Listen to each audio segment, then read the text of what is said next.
Bien-aimés dans le Seigneur, bonjour et soyez bénis au nom de Jésus-Christ.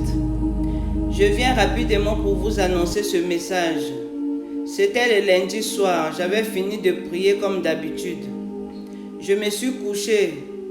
Dans mon rêve, j'ai ressenti une présence sur mon lit. Mon lit était devenu tout blanc comme la neige. Cela ressemblait à un nuage tout blanc. J'ai touché, c'était comme de la laine pure, très doux. Tout d'un coup, j'ai été soulevé à peu près 2 mètres environ par ce nuage blanc. J'ai posé la question à cet nuage. Je lui ai dit, qui es-tu? Pourquoi tu m'as soulevé? Et où est-ce que tu m'emmènes? Au même instant, j'ai entendu la voix de Dieu dans les cieux, qui m'a répondu disant, tu ne vois pas que tu es en danger, regarde devant toi. À cet instant, je regarde vers le sud. J'ai vu un homme avec une flèche dans sa main. Il était avec une femme. Il courait en toute hâte en ma direction pour venir me faire du mal, c'est-à-dire pour me tuer. Subitement, cet nuage m'a emmené très haut dans les cieux. Arrivé dans les cieux, j'ai vu l'endroit. L'endroit était tout blanc. Mes yeux étaient ouverts. Je n'avais plus de sommeil. Franchement, Dieu le Père m'a tenu dans sa présence. Il m'a emmené loin dans le ciel, aux yeux de mes ennemis, qui venaient à toute allure pour venir me faire du mal. Comme on dit dans sa parole, Dieu ne dort jamais. Il ne sommeille ni ne dort, celui qui garde Israël. Alors, le lieu où je me trouvais était tout blanc. Je naviguais des kilomètres et des kilomètres. Ensuite, j'ai été transporté dans un autre endroit.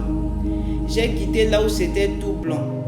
Je me suis retrouvé dans une chambre lumineuse, très vaste. De haut en bas, de gauche à droite, j'ai vu des matières précieuses, des ampoules, des bulles lumineuses, transparentes et claires.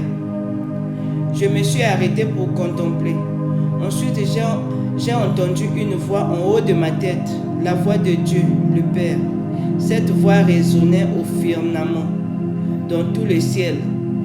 Cette voix était majestueuse, pleine d'amour. On sent vraiment que c'est le propriétaire du ciel et de la terre. Ensuite, il m'a dit ceci, tu n'as ni besoin des ampoules qui allument et s'éteignent, comme sur la terre, car moi, votre Créateur, j'éclaire toutes choses. Puis j'ai continué le chemin. J'ai voyagé des kilomètres et des kilomètres.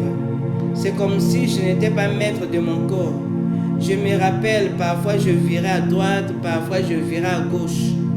Bref, dans Ésaïe 32, verset 18, il est écrit « Mon peuple demeurera dans le séjour de la paix, dans les habitations sûres, dans les asiles tranquilles. » C'est pour cela, mes bien-aimés, nous sommes condamnés à lutter contre la guerre que l'ennemi planifie de temps en temps pour nous détruire. Dans Psaume 121, verset 7, on nous dit « L'Éternel te gardera de tout mal. Il gardera ton âme.